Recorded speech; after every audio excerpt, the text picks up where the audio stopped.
All right, so yeah, welcome to building completely type-safe full-stack applications with tRPC. My name is Brock, and I am a full-stack developer, content creator, loving husband, and proud cat dad. And the only thing I love more than my cats is TypeScript. So I've been using TypeScript since 2019 when I first started using Angular. At that point, I was still in college, and TypeScript just clicked with me like nothing else had up until that point. It made building web applications really fun for me, and I have built quite a few full-stack applications with TypeScript on the front end and TypeScript on the back end. About 2 years ago, I was introduced to, at that time it was still relatively new, library called tRPC, and it completely changed the way I was building applications. So what is tRPC? At its simplest, it is a library for developing completely type-safe APIs. So from your server to your client, you have full type safety. It has a very small bundle size when you compile your front ends. It doesn't have any dependencies. It works with a large variety of node environments, whether you're working with Node and Express, Next.js, Svelte, and even Nuxt, you're good.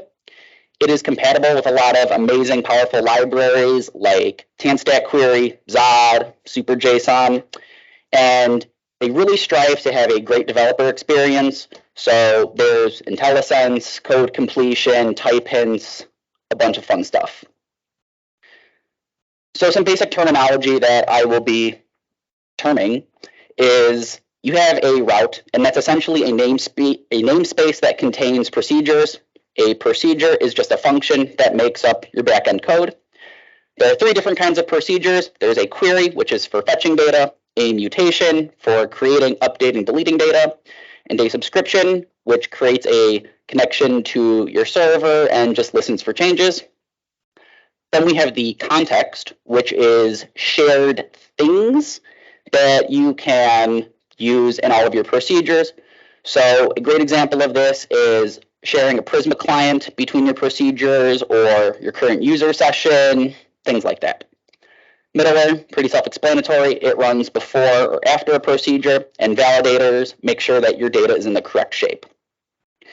So you may be asking yourself, why would I use tRPC over REST? And that is a great question. So with REST, you typically have a URL that you call, and you get a response back from it. With tRPC, you're actually calling a function and getting a response back from that. And we'll show that in a demo later on. With REST APIs, you typically need DTOs defined on your server and your client to make sure that your types play nicely with each other. With tRPC, you don't need any of that. REST has the advantage of being language agnostic, meaning that you can write your backend in whatever you want. tRPC has got to be TypeScript. And that is something that I do want to emphasize. Can't use it with JavaScript because a lot of it relies on abusing how TypeScript builds its types. GraphQL is a similar story, except GraphQL has more of an emphasis on fields on your data. So queries and mutations are not quite the same thing, but again, GraphQL has the advantage of being language agnostic. GraphQL comes with the added benefit over REST of being able to generate your types for you. But again, with tRPC, you do not have any type generation. So that is one plus on that front. And then versus normal RPC, I'll be honest, I don't have a lot of experience using traditional RPC tools. tRPC is based on that architecture where you are actually calling functions across systems instead of making requests. Things like gRPC tend to be better for things like distributed systems where you're calling from server to server. tRPC can do that as well, but you could also use it in web and mobile applications. All right, so I made this fun little graph of when should you use it. If your API needs to be public facing, don't use tRPC. You are much better off, and yeah, I'm not here to pick a fight over REST versus GraphQL, but if you need anything public facing, just use it. If your backend is in a different language, don't use it. But if you don't need a public API, your client and your backend are TypeScript, yes. One thing I do want to point out too, really quick, is that if you have a backend already in TypeScript, whether it be REST or GraphQL, you can just drop it in. It will play nicely alongside them. Yeah. Question? What would be example like an API that would be public facing or a good example of an API that could benefit from tRPC? Anything internal. So if you're building a full stack app and you do not want to let users have access to any functionality outside of the interface, tRPC is great. So something like a content management system? Yeah, exactly. Absolutely. All right. So I prepared 2 demos. The first one is a vanilla setup where there are no dependencies aside from tRPC. And the second one is more of a real application, ready to go to production application using Create T3 app running Next.js. So let me flip over to VS Code. I'll close those because I'm not ready for those yet. And okay, not really a whole lot going on here. Now I can actually zoom in here. Okay. So the first thing is this trpc.ts file. We create a new instance of tRPC. We export a router helper and a public procedure. Now, you can create other types of procedures via middleware. And when you actually create middleware, you just pass a callback into it that validates to either true or false. And then you can create more procedures that way. I personally really like doing that when I have things like protected routes. And then in our index file, tRPC provides a create HTTP server. This is just using Node standards behind the scenes. There's no Express or anything with it, but you can use Express as your server if you really want to. Our app router. So this is a procedure called say hello. It's public. My input is a string. Validator, we're just using a function. And if our input's not a string, we're going to throw an error. And then we return hello, whatever our name is. Now, notice here that we are exporting the type of app router, not the actual router. And this is kind of where the magic is going to start happening, and we'll see that in a second. And then we're just going to listen on port 3000. In our client, I did have to use a polyfill.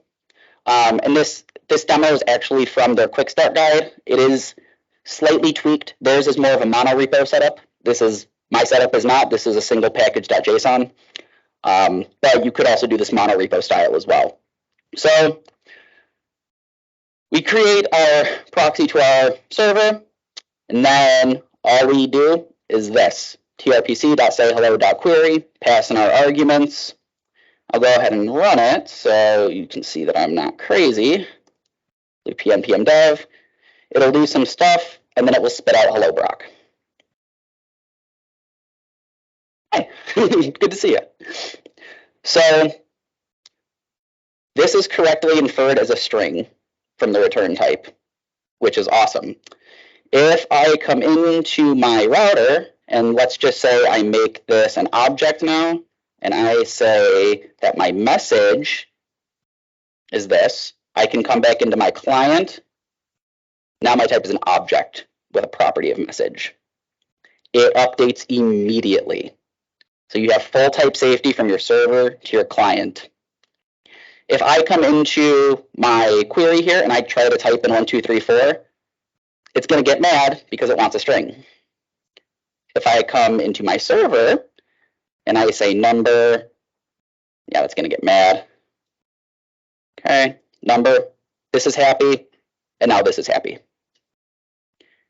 Complete type safety from client to server without having to build anything. It's kind of awesome. So the more complete example is Next.js. The setup is a little bit more complicated, but same thing still applies. So I'll go into my server, routers. So here I'm declaring my routes separately. This is typically how I like to do it in my apps. It's just cleaner this way.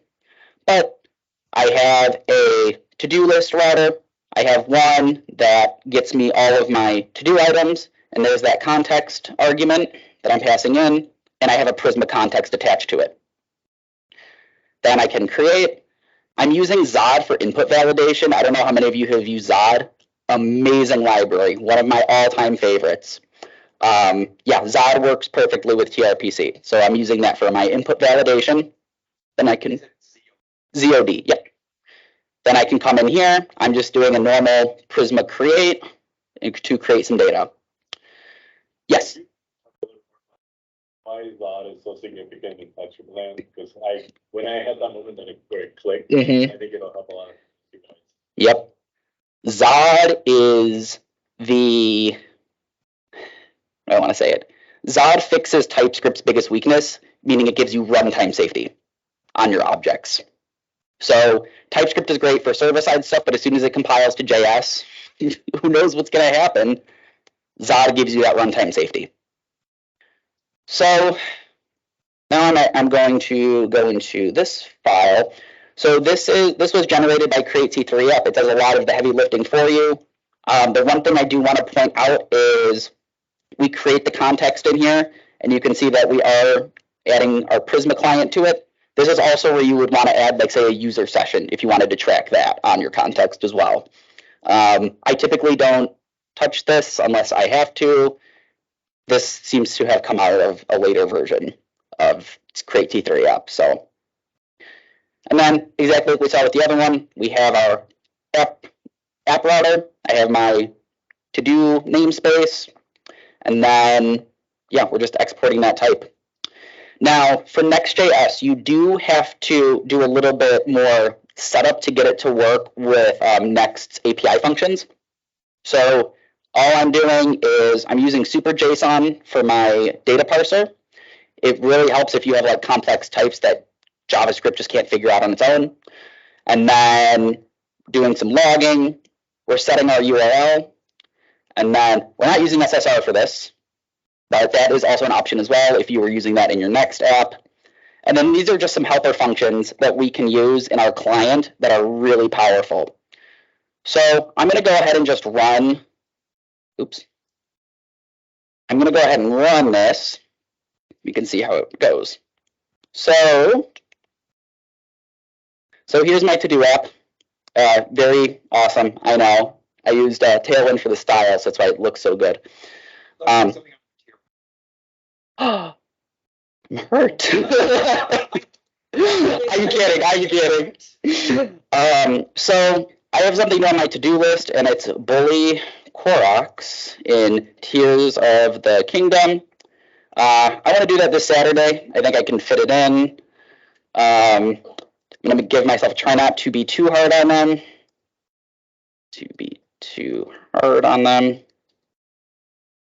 And then create. Boom. And then it's there. How this looks client side, if I go into my pages and index,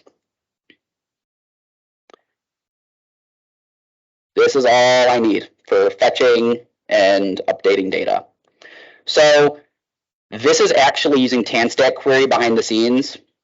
So with this utils, you actually have access to all of TanStack query's amazing data validation or cache revalidation. So all I'm doing is after we create a new one, if this was successful, go ahead and invalidate this query. So it will send another request to the server, pull that data back in, and re-update the cache. Then, we saw this in the other example, just use query. And then the mutation, I'm using React hook form for my form logic. All I'm doing is on my submit, passing my data in and resetting the form when I'm done. Now, this is something that I wish was handled a little bit better, and I think this is more of a Prisma thing than a tRPC thing. You could get undefined here, so you have to do a check on your data. There's a couple other helpers you can use, like is loading, is error, that kind of stuff, but that's okay. And then I can just map over these, do the form stuff, call it a day. Now, this is using Next APIs, and this is the whole API handler for a tRPC setup in Next.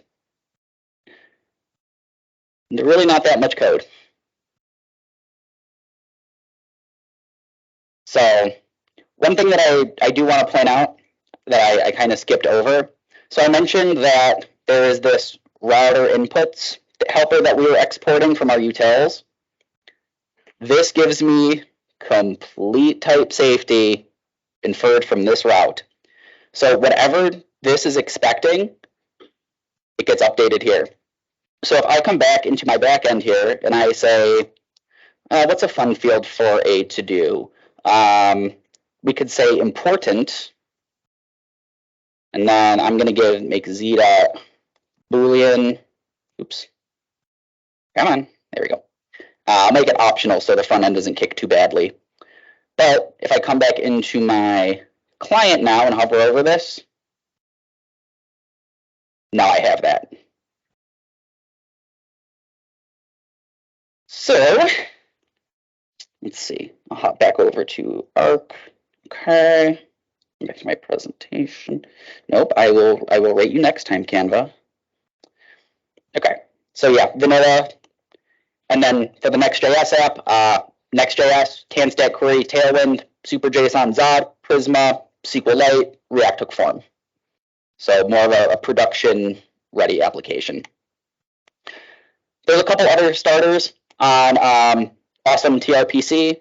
So one of my favorites on there is, let's see. So yeah, you got your Svelte kit, Remix, Solid, Nuxt. You can use it with those. I've seen a couple hacks that you can get it working with Astro. I have not seen anything with Angular, but I'm sure somebody's done it. Bootstraps, Create T3 app is what I used. There's a couple others though. Notably, my personal favorite is Create T3 Turbo.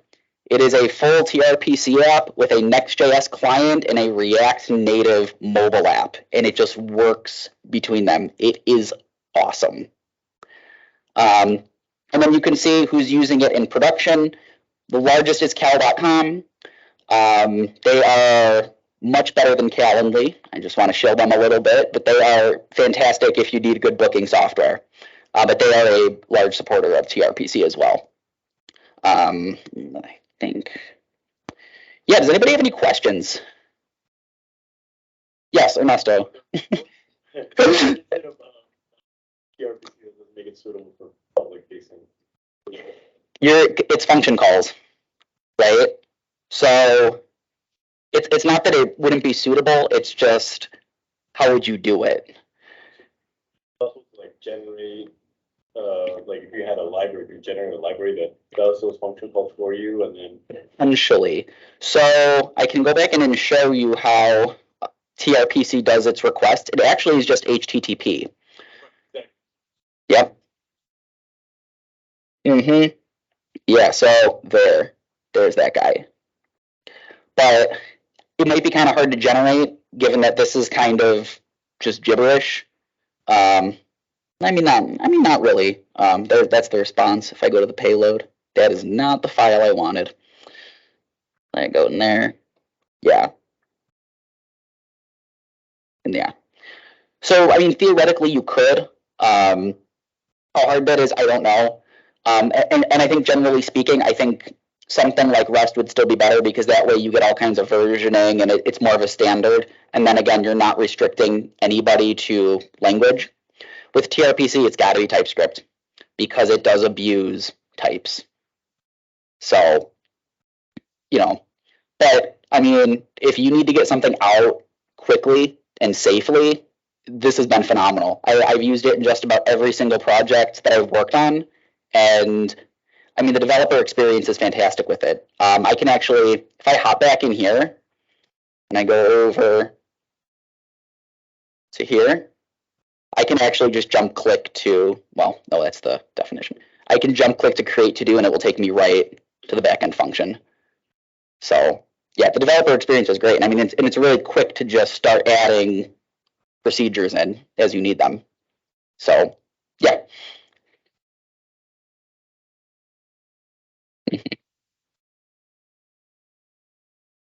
Yes, like for that. The same as this. It's types. It's all types. And it just works. In the wise words of Todd Howard, it just works.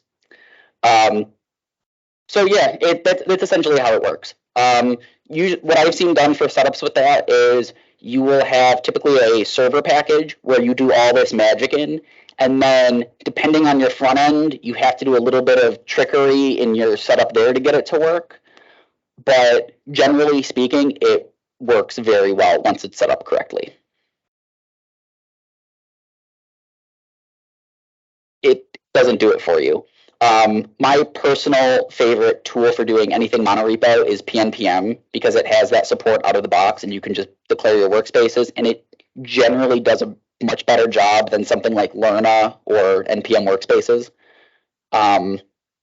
But yeah, I mean, so what you might run into is some of the things I've run into with it is it depends on your node environment setup and your TS config and all that. Sometimes it won't find the types.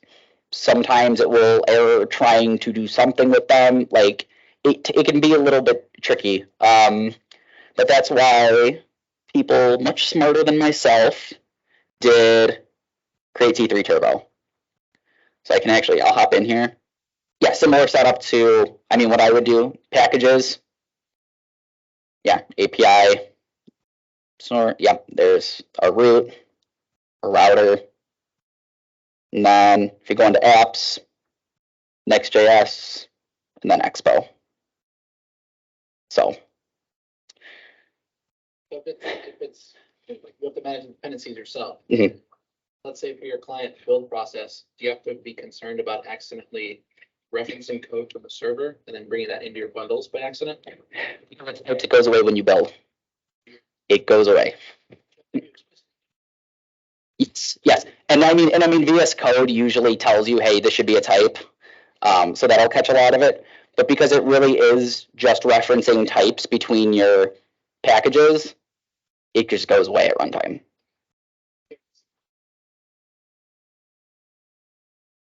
It won't. It won't. I mean, again, VS Code does a really nice job of telling you. Like if I go into here, I look at, yeah, okay, so this is in here. This should start complaining. Maybe not. Okay, that's not the one that's going to complain. I did have one complaining earlier. I don't remember where it was at. It might have been one of these guys. Yeah, okay, that'll complain. But I mean, usually linters and stuff are pretty good at telling you that, but it won't do it on its own. So, yeah.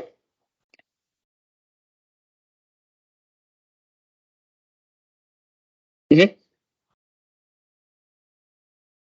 Mm-hmm. Mm-hmm.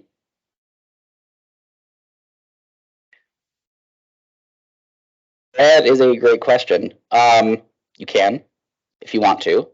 Yeah.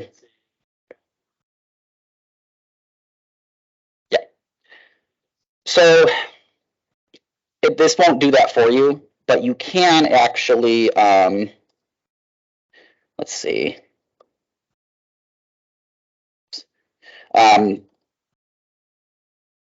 You can add it to an existing, why did it do that? There, okay. I'll show this little example of a project that I'm working on. So what I did here, if I come into, I think it was this one. Yeah, okay. So for this project, I actually declared my validation schemas. I created a basic Zod type that had a lot of common filtering properties on it. And then all I did was, there's that function. So I had paging, and then this is for string queries if I'm searching, and then filters. All I'm doing if I need any sort of filtering is I'm passing that in for filtering for any custom fields. I'm just passing that in as a method parameter. So anytime then I need to do things like that, I can just tack it on right to the request. So yeah. You have a question? Yeah.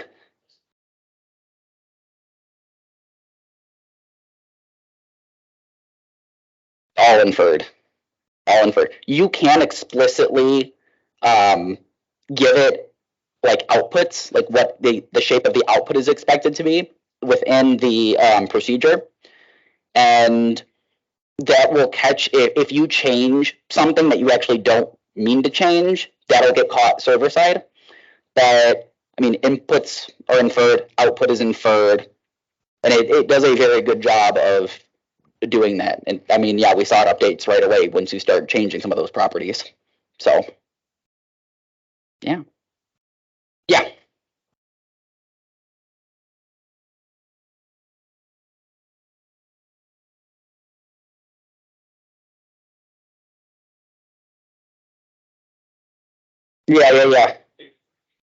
Yeah. Yep.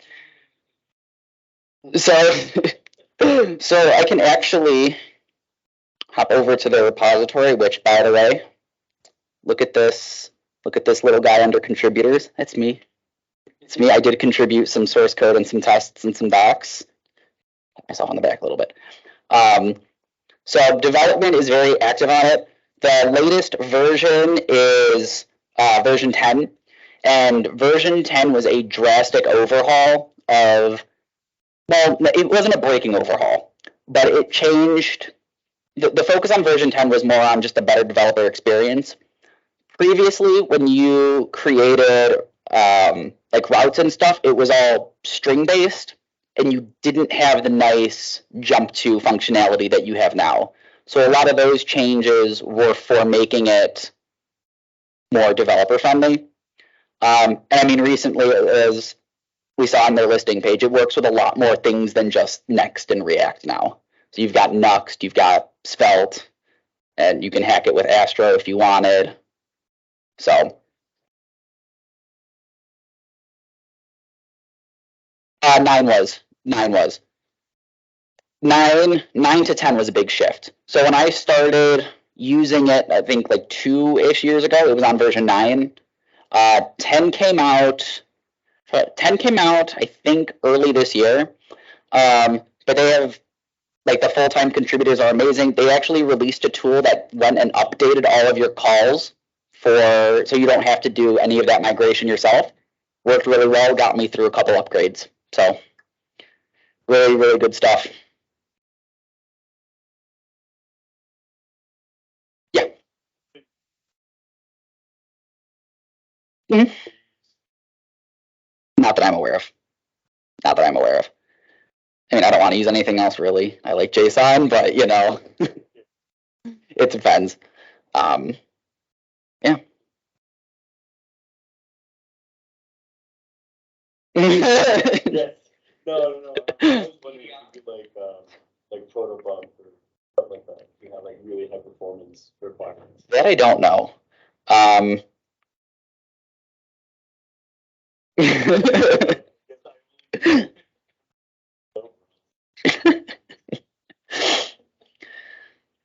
Yeah. All right.